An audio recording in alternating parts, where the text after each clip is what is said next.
And here in Niagara, Bob and Annette, and we want to tell you about National Students Against Impaired Driving Day. It's...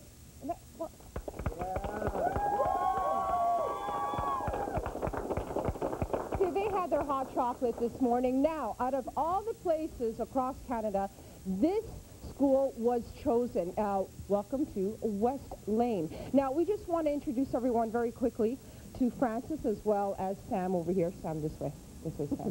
Okay, now tell us first of all, why did you choose this school, Francis? Well, you know, West Lane has a really strong history of being active in their community. They have an excellent history with our organization, and they are really out to make a difference. And we wanted to come here to celebrate this really important day and show the rest of Canada how to start it off and how to kick it off. And they know how to do it. You guys know. This is your posse in the background, huh? Your gang. Now, what's your role today, Sam? I'm president of WSS.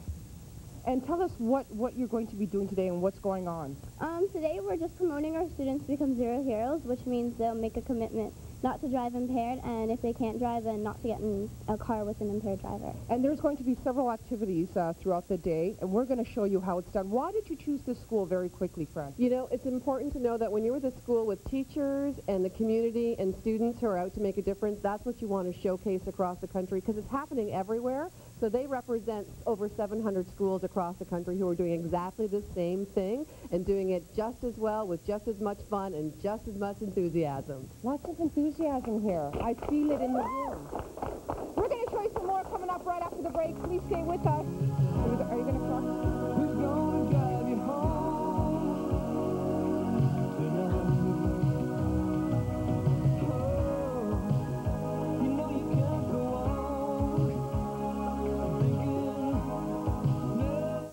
Thanks for starting your day with CH Morning Live. Some tragic consequences. Right? And what they're doing right now is that they're going to be involved in a lot of activities. They're doing a commitment card. Tell us very quickly what a commitment card is. Well, it's like so you remind yourself that you're committed to be a zero hero. And a zero hero, really, it's all about strategy.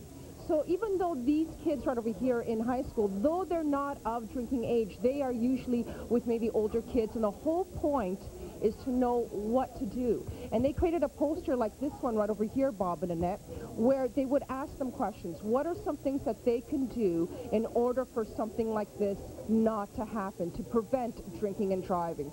And their whole strategy is to have respect for their team, to protect themselves, and much more. We're going to tell you what's going on right here at West Lane.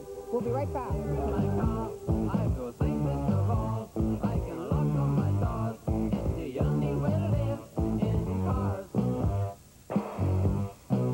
Think Uplanders, think Malibu, think Lane Secondary School in Niagara Falls.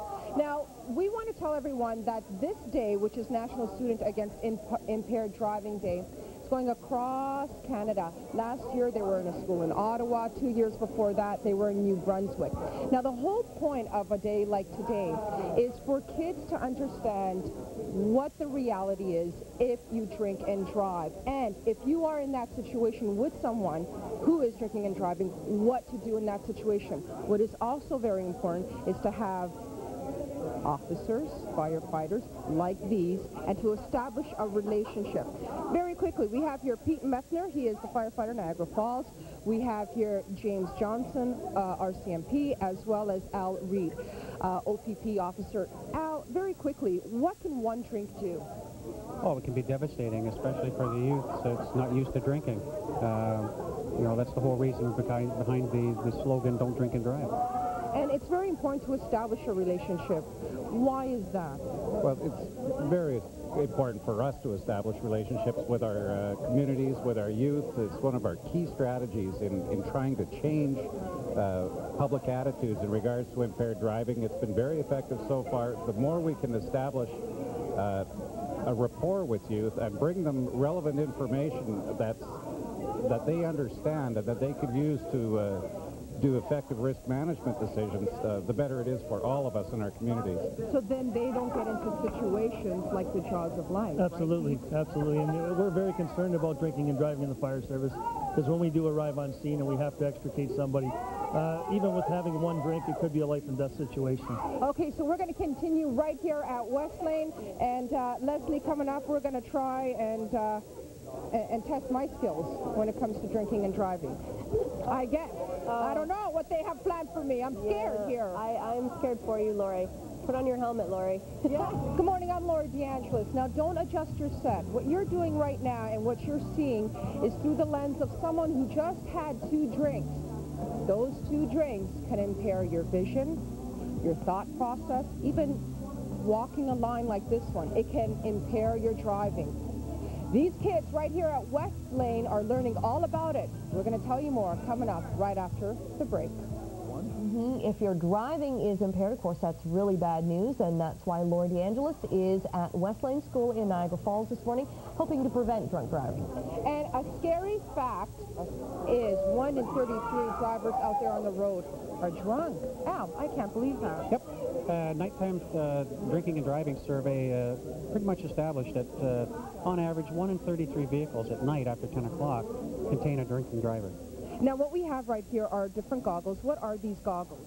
Well, we've got 2 different sets. We've got one set that simulates nighttime driving, and we've got another set that simulates daytime driving. And what they do is that you're looking through the lens of someone who had a couple of drinks. That's right.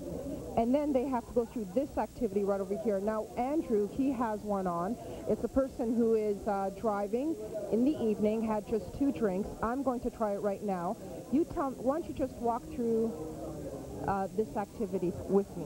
Okay, well, what we do right off the bat is we would first make sure that you could do it without the glasses on, and we've already done that. So basically what we're going to do now is we want you to do a heel toe. So just pretty much just a heel against your toe and try to walk on a line. So first find the line. Okay, I just want to tell everyone that you already feel sick because everything is just heel. This is very hard. I feel like the floor is constantly moving here. Is this what you're supposed to do? One's on, so it makes it worse because it's nighttime.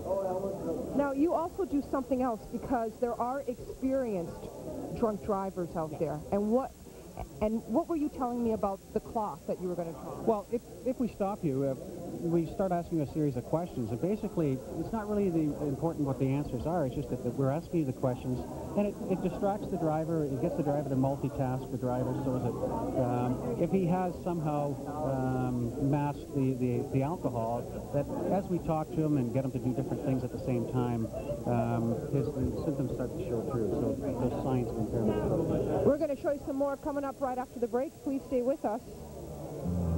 We'll be right back. Maybe you get, maybe you walk, maybe you rock around the clock. Good morning, I'm Lori DeAngelis here at West Lane Secondary School in Niagara, and coming up right after the break, we're going to ask these students about their stories coming up a little later on. Putting a tattoo right now. Your name is? Lindy. Now, what's this tattoo all about? It's for 00. It's West Lane Students Against Impaired Driving. Now, a lot of students here have a story, and why is it so important for all of you to get involved in something like this? It makes a difference in the world, and like teenagers these days think that they're invincible, and they're really, really not. They make that decision to get in that car, you know, when someone's driving impaired, or if they themselves are drinking and driving, and it's just really not all that smart to do. And we're just trying to get the word out there that it's not smart. Has anyone here know of someone who has died because of a drunk driver? Well, at our school, you know, there has been some incidents where that has happened. So that's why I think it's really important that we get aware, have NSAID Day, have WSAID, so students know how to prevent this and what not to do and just be more responsible. How does it affect a school like this one over here when you hear of someone who has been involved in a situation like that? It's heartbreaking because you see these people 1 minute and then they're gone the next. Like, it's really hard to deal with. You were telling me you experienced something as well. No, it's hard to carry on because they're such a big part of your life and then they're gone. Yes, you have to get used to it. So what message would all of you give to other students out there? What message would you give? Don't drink and drive.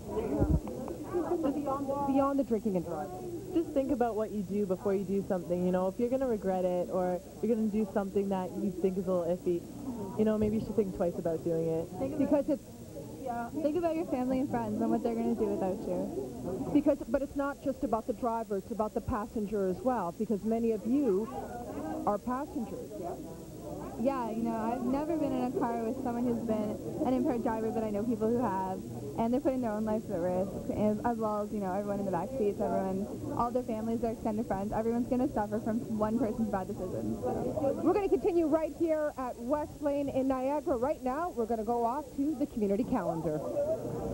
Okay, Luke, you have to cue me because I can't hear. Oh, hi, everyone. We are here once again at West Lane Secondary School. We have here, we have Leah, and we have here as well as Manpreet. And Leah, tell us about what you've done right over here. We make this board every year for the students to sign. They get their commitment cards first, which means they're committed to be a zero hero. That's them promising not to drink and drive or not to go in a car with someone who's impaired. And they just sign the board. How important is something like this, Manpreet? Well, it's really important because every year several students and people in general are dying because they're getting into cars with impaired drivers. And so what you're trying to tell me is that it's not just about those who are impaired and driving, but those innocent passengers. Yeah, we have to be aware of the situation. If we can understand what's going on, then we can address the problem. Now, how does it work here? Tell me about this card. Leah was telling me about the commitment card. Okay, well, you just sign this card, and it tells you that you're a zero hero. So basically, you don't get into a car with an impaired driver, or you don't drive impaired. Okay, so this is what today is all about. Because obviously, a lot of students here are not of drinking age yet, but the whole point is strategy, right? Is it strategy, Leah? It's strategy. It's knowing what to do if someone is drunk and they want to drive. What would you tell them? I would not let them drive, take a key, I give them money to take a cab. The only thing is that people are not aware. If they knew about this stuff, they wouldn't get in the car in the first place, especially the younger kids who see older people doing that, just driving around in their cars, and they just go with them. But this here today, it gives them a chance to be aware of that stuff. I want to thank you, too. By the way, this is our future doctor sitting right over here, and our future journalist right over here. Great job on the art as well, my dear. Thank you. We're going to continue right here at West Lane. Could we hear some cheers back there?